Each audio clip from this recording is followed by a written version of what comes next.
Hello students, I welcome all of you in Knowledge Growth. I am Shivam, I welcome all of you. So students, in this today's session we are solving problem set number 56, chapter name preparation for algebra, chapter number 16 from 5th standards mathematics आणि students problem set number 56 हा तुमच्या 5th स्टँडर्डचा last problem set आहे. Okay, शेवटचा chapter number 16 आणि त्यातला तुमच्या ह्या पूर्ण स्टँडर्डचा म्हणजे मॅथमॅटिक्स आहे 5th स्टँडर्ड्स मॅथमॅटिक्स त्यातला प्रॉब्लेम सेट लास्टचा प्रॉब्लेम सेट 56. कसं वाटतं तुम्हाला लास्ट प्रॉब्लेम सेट सॉल्व करताना? सोपा आहे ना प्रॉब्लेम सेट हा? तुम्ही आय थिंक पाहिला पण असेल. कोणत्या कन्सेप्टवरती बेस आहे? तर अल्जेब्रिकवरती. ओके, आपण काय करतो, एक स्टेटमेंट आहे तुमच्या बुकमध्ये. Okay, so letters can be use, आपण लेटर्स जे आहेत हे वापरू शकतो like a symbol. Okay, to make our writing short and simple. Okay, एखादं लेटर असेल मोठं त्याला आपण ॲज अ सिम्बॉलिक रिप्रेझेंटमध्ये ॲज अ वापरू शकतो एखादं स्टेटमेंट शॉर्टमध्ये लिहिण्यासाठी. जसं की आपल्या एक्झाम्पलमध्ये होतं की let us use A and B represent two numbers आणि there sum is A plus B. Okay, म्हणजे एक स्टेटमेंट आहे. ओके, दोन नंबर्स आहे त्यांची ॲडिशन आपल्याला लिहायची आहे. तर आपण इथे एक नंबर ए ॲज्युम करू शकतो आणि सेकंड नंबर बी ॲज्युम करू शकतो. म्हणजे इथे ए आहे आणि इथे बी आहे, दोघांची ॲडिशन आपण ए प्लस बी म्हणजे दोन नंबरची ॲडिशन इथे ए प्लस बी आपण दाखवलेलं आहे. असं एक शॉर्ट फॉर्ममध्ये आपण ॲज अ लेटर्सला ॲज अ सिम्बॉलिक रिप्रेझेंटनी वापरू शकतो. ओके, हे या पूर्ण बेसिक कन्सेप्टवरतीच हा पूर्ण प्रॉब्लेम सेट बेस आहे. आपण ऑलरेडी ह्या कन्सेप्ट काय होती ती लेक्चरमध्ये पाहिलेली आहे. चला आपण लगेच प्रॉब्लेम सेटला सुरुवात करूया. क्वेश्चन काय आहे?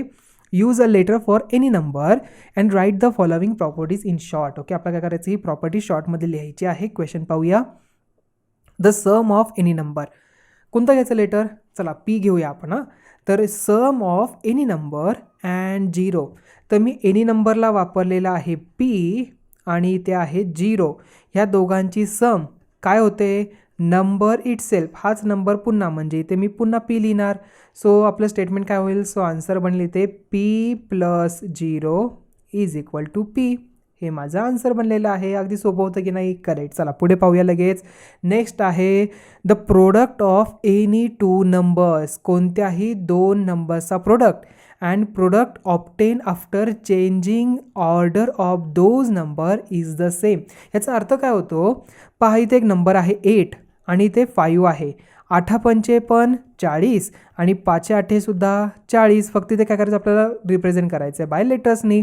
म्हणजेच A multiply with B is equal to B multiply with A. इथे कोणतेही नंबर असू शकतात. इथे 8 45 घेतलं मी, 9 5 45 घेऊ शकतो. 9 चौक 36, 9 मल्टिप्लाय विथ 4, 4 मल्टिप्लाय विथ 9 असं घेऊ शकतो. 2 3 6, 2 मल्टिप्लाय विथ 3 या तो 3 मल्टिप्लाय विथ 2 असं पण घेऊ शकतो ना.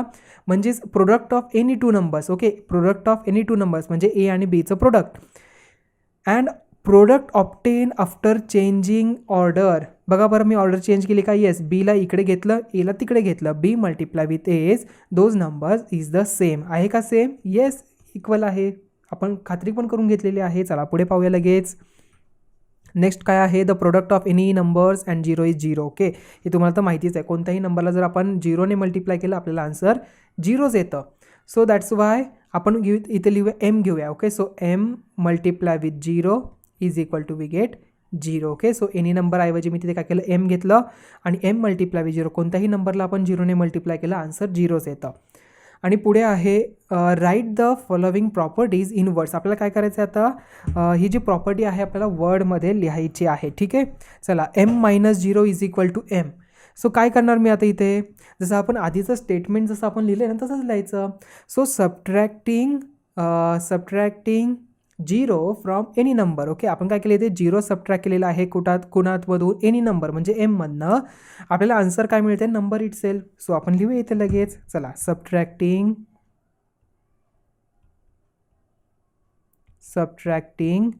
0 फ्रॉम एनी नंबर. कोणता नंबर घेतला मी? ते एम घेतला. एनी नंबर वी गेट, किंवा तुम्ही असं लिहू शकता की नंबर gives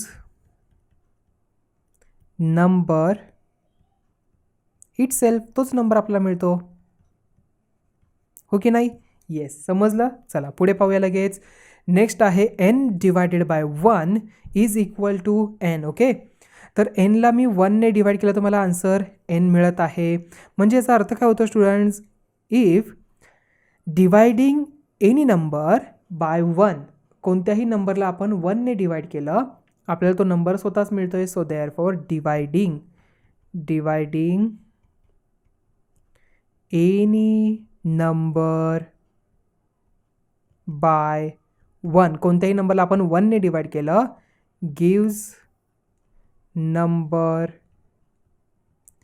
इटसेल्फ. ओके, तोच नंबर आपल्याला पुन्हा मिळतो. आय थिंक हा प्रश्न तुम्हाला व्यवस्थित समजला असेल. तर विद्यार्थी मित्रांनो, इथेच आपला हा प्रॉब्लेम सेट नंबर 56 संपलेला आहे. लास्ट प्रॉब्लेम सेट इथे संपलेला आहे. तर आय थिंक हे सर्व प्रश्न तुम्हाला व्यवस्थित समजले असतील. तर विद्यार्थी मित्रांनो, आता भेटायचं आपल्याला नेक्स्ट स्टँडर्डमध्ये. थँक्यू.